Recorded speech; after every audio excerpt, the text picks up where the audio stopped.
Hello everyone in our rabbit hole society. In our community there are many talented rabbits who will occasionally host the program. My name is Bestie, and today I will be your mentor. My boyfriend, Wolf, went with Ginger for dinner in the farmer's field, who runs his farm in a rather traditional way. His carrots are really delicious and healthy. And now, I invite you to short interesting films. For today, I've prepared some older films for you. In these films, you'll be able to see alternative sources of energy and a very interesting invention for which the inventor was sentenced to prison without trial. I apologize for the visual quality, but at least the sound is good. Feel free to draw conclusions and leave comments. Let's remember that we get to know people better by their actions than by their words. Most efficient heat pump and developed it, and these are the evaporators for that heat pump right here. They're 8 feet high, 3 feet wide. Now the refrigerant we put in here boils at 40 degrees below zero. Therefore, anytime, day or night, outside in a rainstorm or in a windstorm or hailstorm or a snowstorm, or just out on a nice hot sunny day or in the middle of a cold night, as long as the refrigerant that's inside this panel is colder than whatever the air is out here or the phenomenon that's hitting this panel, then the heat from the air or the sun or the wind or the rain or the sleet or the snow will be transferred into the refrigerant on the other side, because it's the second law of thermodynamics. Hot goes to cold. So if this is the coldest thing outside, anything out there that touches it is going to give its heat to it. A little bit of heat goes a long way. That gas starts expanding like crazy, and as it expands, it then is drawn into the compressor, not through suction. I've got engineers and inventors that don't like to use the term suction, but through negative pressure. So as the compressor is creating this negative pressure, the gas is migrating to it. And so a compressor is a gas pump. It'll pump gas. And so the gas is being pumped by the compressor into the compressor, elevated in temperature. And even though if you touch this panel, it's ice cold to your hand, and if you touch the line going out of the panel, it's still ice cold to your hand. When it hits that compressor takes all the gas in this space, puts it in that space, elevates the pressure and the temperature. Going out of the compressor, do not touch that line whenever that thing is on, because it's 200 to 250 degrees hot. Proved that they built the steam engine wrong. I had the pleasure of building his unit in my research lab, and we took his great big unit, because why wouldn't I want a great big one? I don't want to put everybody on the grid system with a new system that can exploit them some more with all the arrogance that comes with it.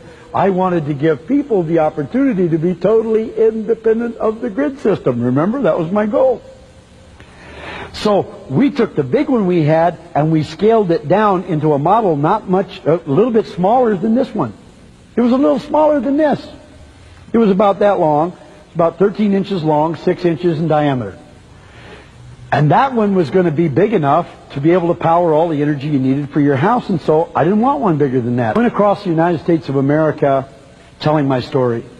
I told it in every state of the United States, and I got 1,000 people to join me telling my story. We put a media ad campaign together because the media wouldn't cover it, so we ran commercials. And we did a 60-second commercial cutting a power line and saying you can power your house with no electricity, external electricity, run your car with a new engine that runs with no gasoline. We did a 60-second commercial nationwide. As far as we can tell, about 10 million people saw it. And after that happened, that was too much. That couldn't be tolerated. And so I got a letter from the state of California inviting me to come back to California to go to court. So I flew back from New Jersey to California to go to court, and when I walked into the court, the judge said, "You're probably wondering why you're here." And I said, "Yes, I am." And he said, "Well, because I've been ordered by the state of California to put you in prison." And I said, "Well, that's really interesting. You're putting me in prison, but I've never been convicted of the crime. How do I go to prison without a trial and without being convicted?" And I said, "You can't do that, can you?" And he said, "Well," he says, "I've been ordered by the state of California to put you in prison, so that's where you're going, but sounds like you got a hell of a case for appeal." That, by the way, is a quote. And I do have the transcript. I walked out of prison 2 years ago, And now we have rebuilt our whole national network of distribution of distributors. We're in every state of the United States. We're in every major county of the United States. We have people now who understand exactly how the government works, exactly how the big boys work, exactly how the energy companies work. And we've got it all figured out. And we've got far, far, far more technology than we ever had in 1987. We got a lot more money than we ever had in 1987. And we're about to rock the mistake of thinking I just had to build a working model and demonstrate it, and the world would come rushing in to congratulate me. The world did indeed come crashing in, rather than rushing, around me instead. The sheriff of Ventura County, California, with plenty of help, confiscated my technology before it could even be demonstrated, and as a result, I was not able to show it to the public beyond the half-dozen or so workers that we had in the research facility who had witnessed it prior. We did, after an expert testified in open court that it did not work at my preliminary hearing, we were able to prove that it did work to the judge in that case. Charges were brought against me for fraud, and I was supposed to still be in prison at this day that I'm cutting this because I was amassing something like a 40-year prison term. The charges, all the criminal charges, were dismissed by the judge that we proved in a court of law that the technology did work, and all the criminal charges were dismissed before having any kind of a trial. A private citizen videotaped the raid and refused to stop filming when the sheriff deputies threatened him, as shown on the video. And then they had their own cameraman come in and take his picture. They tried to intimidate him out of videotaping, but he said he was making a documentary, and he's a private citizen, and he didn't work for me. And so they had no choice but to let him continue to film this. And so the video that you're watching was, we have a citizen to thank for that. Then they got their cameraman to come over and take his picture so that they could know who this citizen. Unfortunately, that's all the material we have. Share your opinions on the matter. What do you think about this? And now the second movie. I'm pleased to have as our guest Mr. Galen Windsor from Richland, Washington. I first heard of Galen from a tape that somebody gave to me some months ago, and I found his story to be absolutely fascinating. His story is unique, to say the least. Galen has been in 77 different cities in the last 2 years lecturing on the subject of nuclear energy. The majority of his life, the last 35 years, he spent processing plutonium from nuclear reactor sites. Galen Windsor has few peers in the world in this area of expertise. And those few peers admittedly know and agree with the things that you'll be hearing on this tape. However, except for 2 or 3 of these experts, they've all chosen to remain silent for reasons which they only know, leaving this man then the burden of leading this lonely battle of exposing what we call the nuclear scare scam.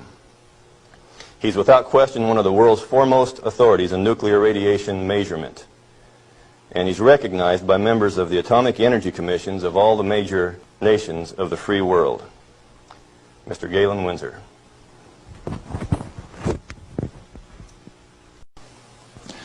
I'm Galen Windsor, and I thought I'd share a few hands-on practical things that have to do with this nuclear scare scam. Now, you've heard that gamma energy, the kind of energy that comes off a rock like this, is the most penetrating, most damaging of all radiation. And not only that, here is uranium, the parent of radon, and they say if you can measure, detect radon in a home, then it's bad. The government says we got to ban this material. It's radioactive. Let's check it in the bottom of the bottle. Not very radioactive. Let's take the cap off. Oh goodness, very radioactive. This instrument will only count gamma, energy. It's just energy. Light's coming from those lights, only you're getting lots of infrared from the lights as well as ultraviolet. Energy response, and it's very carefully damped to only discriminated so it only gets the energy that comes from this. I don't want it to respond to a light, just to this. Cost me $1,000 to get an instrument that will just respond to this and not to that. This is radioactive by any definition. Radioactive material giving off radiation that is read by an instrument like this. Okay, radioactive material. You pour it out in the hand, and that's radioactive contamination. Is it radioactive? Yeah, it is. Very radioactive. Now, decontamination is nothing but scooping it back up and putting it into the bottle. I just now decontaminated my hand. No, I didn't do such a good job. Not good at all. Is it still radioactive? Yeah, that's called residual radioactivity. Now, under the decontamination rules of the government, when you decontaminate it has to go down a controlled drain so that you don't disperse radioactivity. Do I qualify as a controlled drain?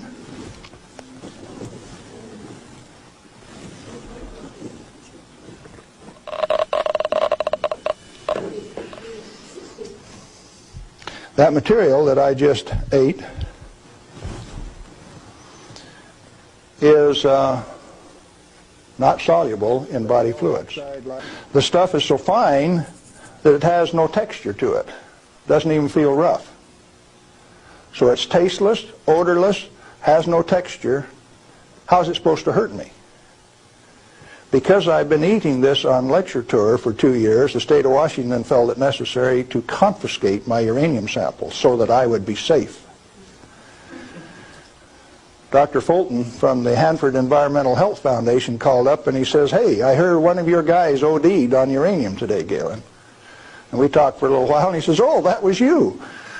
And I says, "Listen, I can eat all that stuff I want." He says, "It'll ruin your kidneys." "How are your kidneys?" "They're fine." "Well, you should have been chelated within 4 hours." Well, here's a piece of metal. Density of 19.0. If you know your chemistry and physics, you know that there are only two metals that have that density: plutonium and uranium. Radioactive, pyrophoric, density of 19. Outside of a laboratory, most of you can't tell me whether this is uranium, plutonium, or a mixture of the two. Now, I said that it's heavy, and it is. Let's see if it's radioactive. Yeah, it is. Pyrophoric, what does that mean?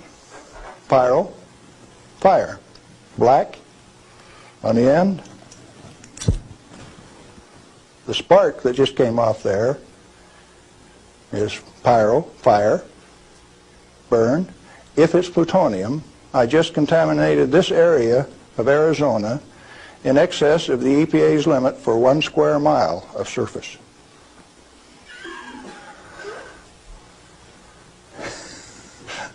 Somebody laughed.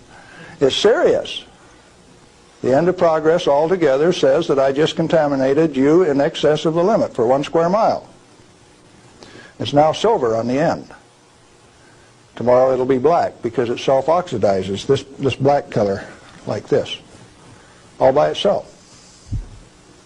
Plutonium does that and uranium does that. Is it hazardous? Yeah, it is, because they take depleted uranium metal and make it into 50 caliber bullets, fire them from shoulder-held weapons. In 1976, they obsoleted tank warfare with these things because it only takes one dog face with one weapon to knock out a 65-ton tank. It'll go through 3 inches of armor plate, and when it comes out the other side, it's that white hot spark that we just made. And the 5 men in that tank are dead because it'll burn all of the oxygen out of the air and burn their flesh. Well, in your estimation, then, how dangerous is a nuclear reactor plant? A nuclear reactor plant is just a way to boil water that's the cleanest, neatest, most economical way to boil water that you've ever seen. Can a nuclear plant explode? Only like any other steam plant. Like Laughlin, Nevada had a steam explosion. It's a coal-fired plant, but 6 men were killed there last year. That could happen at a nuclear plant, but as far as an atomic explosion, good heavens, no. No way. Well, one more question, Galen. What do you feel like a good portion of these men in Congress know this already? I know they do. I went there 4 years ago and sat down with the Senate legal staff and told them my hour-and-a-half-long sad story, and Sam Bollinger, one of the lawyers, stood up and he says, "Galen, if I understand you right, why, you want us to have President Reagan snap his finger and make this thing come up straight." And I says, "Hey, Sam, terrific. Go ahead and do it." He didn't take that challenge.